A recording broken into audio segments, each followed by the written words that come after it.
করেছে। আমি কারাগারে বন্দী ছিলাম, ফাঁসি কাটতে যাবার জন্য প্রস্তুত ছিলাম, কিন্তু আমি জানতাম আমার বাঙালিকে কেউ দাবায় রাখতে পারবে না। আমার বাংলার মানুষ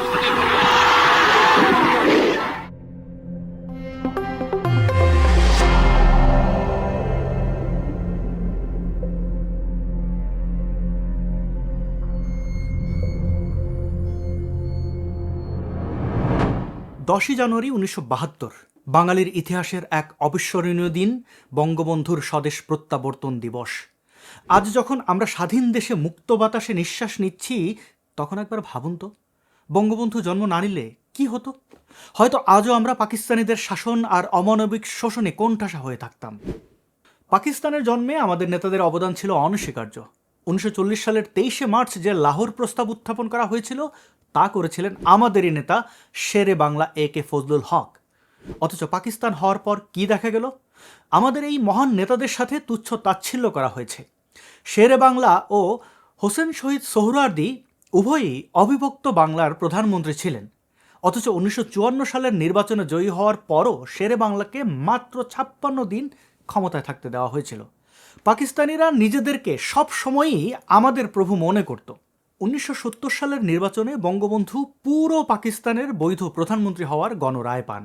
কিন্তু পশ্চিম পাকিস্তানিরা ক্ষমতা হস্তান্তরে গড়িমসি শুরু করলে বাঙালি জাতি ফুঁসে ওঠে। 7ই মার্চের ভাষণে বঙ্গবন্ধু স্পষ্ট দিক নির্দেশনা দিয়ে হুবহু যা বলেছিলেন, তোমাদের কাছে আমার অনুরোধ রইল, প্রত্যেক ঘরে ঘরে দুর্গ গড়ে তোলো, তোমাদের যা কিছু আছে তা দিয়েই শত্রুর মোকাবেলা করতে হবে, এবং জীবনের তরে রাস্তাঘাট যা যা আছে সব কিছু আমি যদি হুকুম দেওয়ার নাও পারি, তোমরা বন্ধ করে দেবে। তোমাদের যা কিছু আছে তাই নিয়ে শত্রুর মোকাবেলা করতে হবে,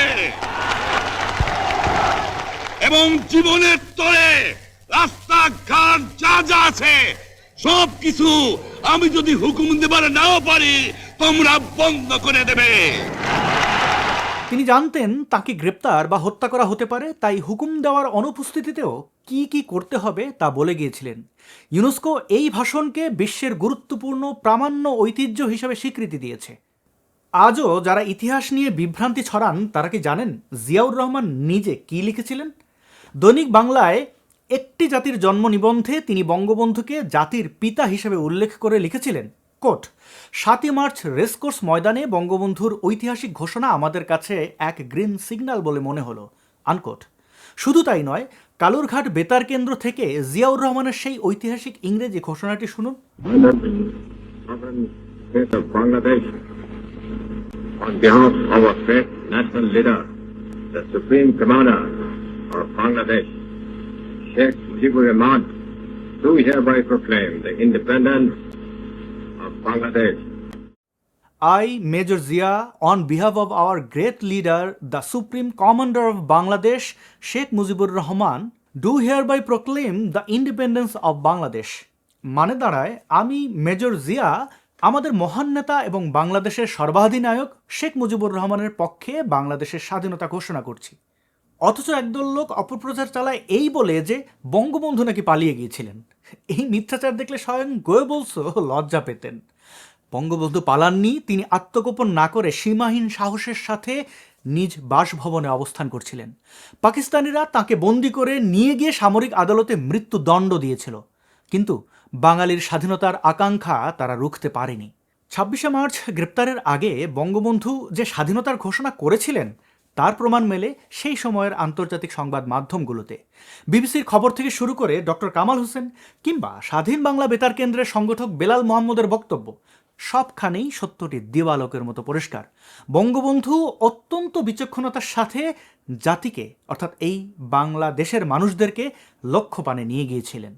আমাদেরকে যেটা বললেন যে দেখো, আমার সারা জীবন অ্যারেস্ট ঘন ঘন হয়েছি, তো আমি জানি যে আমাকে ধরলে অ্যাটলিস্ট তাদের যে আক্রমণ এর যে যে যে ইন্টেন্সিটিটা কিছুটা কমবে, আর আমাকে যদি পায় না তো এটা মানে প্রতিশোধ নেবে তারা এলোপাতারি আরো লোক মেরে। এই তার ক্যালকুলেশন ছিল না।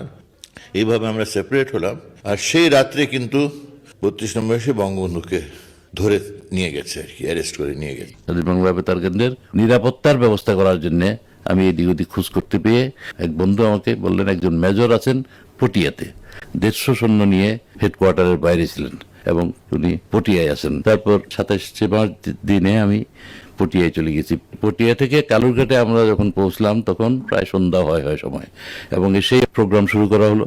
আমি হঠাৎ করে কি মনে করে আমি জানি না, আচ্ছা মেজর সাহেব, এখানে তো আমরা সব মাইনর, আপনি একমাত্র মেজর, আপনি কি নিজের কণ্ঠে কিছু বলবেন? উনি নড়ে চড়ে উঠলেন। হ্যাঁ সত্যি তো, কি বলা যায় বলুন তো। কাগজ বের করা হলো, উনি কলম নিলেন, প্রত্যেকটি শব্দ তিনি উচ্চারণ করেছেন, আমি উচ্চারণ করেছি, তারপরে লেখা হয়েছে। এভাবে একটা ড্রাফট তৈরি হলো। ড্রাফটটা হচ্ছে, প্রথম সেন্টেন্সটা ছিল, I major Zia on behalf of our great national leader Bangabandhu Sheikh Mujibur Rahman do hereby declare independence of Bangladesh। Ziaur Rahman সাহেব নিজের কণ্ঠে বললেন। এই হলো 27 তারিখ দিবাগত রাত 7:30টার পর। On behalf of our great national leader, the Supreme Commander of Bangladesh, Sheikh Mujibur Rahman, do hereby proclaim the independence of Bangladesh। বঙ্গবন্ধুর দূরদর্শিতার কারণেই আজ আমরা স্বাধীন। অপরদিকে পাকিস্তান এখন একটি ঋণগ্রস্ত দেশ হিসেবে বিশ্বের কাছে পরিচিত, একটা ভিখারির জাতি হিসেবে প্রতিষ্ঠিত। তাদের 2.5 টাকার সমান আমাদের 1 টাকা, অর্থাৎ আপনি যদি তাকে 1 টাকা দেন, আপনাকে সে 2.5 টাকা দিতে হবে বা 2.5 রুপি দিতে হবে। পাকিস্তানে এখনও গণতন্ত্র প্রতিষ্ঠিত করতে তারা পারেনি, অথচ আমরা স্বাধীন হয়েছি বলেই মাথা উঁচু করে বাঁচতে পারছি। আমরা যতদিন মুক্তভাবে শ্বাস নেব, আমাদের অস্তিত্বের প্রতিটি স্পন্দনে মিশে থাকবেন বঙ্গবন্ধু শেখ মুজিবুর রহমান। যতদিন বাংলাদেশ থাকবে, বঙ্গবন্ধু থাকবেন আমলান। আজকের এই দিনে, অর্থাৎ স্বাধীনতার 54 বছর পরেও বঙ্গবন্ধু আমাদের কাছে প্রাসঙ্গিক, আমাদের মনে, আমাদের অস্তিত্বে মিশে আছেন, এবং যতদিন বাংলাদেশ থাকবে তিনি এই বাংলাদেশে প্রাসঙ্গিক থাকবেন। যত ঝড় আসুক না কেন, যতই তাকে মুছে দেওয়ার চেষ্টা হোক না কেন। বঙ্গবন্ধুর প্রতি বিনম্র শ্রদ্ধা রেখে আজকের এই ভিডিওটি এখানে শেষ করছি। আপনার কাছে যদি এই ভিডিওটি গুরুত্বপূর্ণ মনে হয়, আপনার বন্ধু আত্মীয় স্বজনের কাছে শেয়ার করতে পারেন। অনেক ভালো থাকবেন, আবার দেখা হবে খুব শীঘ্রই। 7 কোটি মানুষকে দাবায় রাখতে পারবো না। আমরা যখন মরতে শিখেছি, তখন কেউ আমাদের দবাতে পারবে না। যে পর্যন্ত আমার এই দেশের মুক্তি না হবে, খাজনা ট্যাক্স বন্ধ করে দেওয়া হলো, কেউ দেবে না।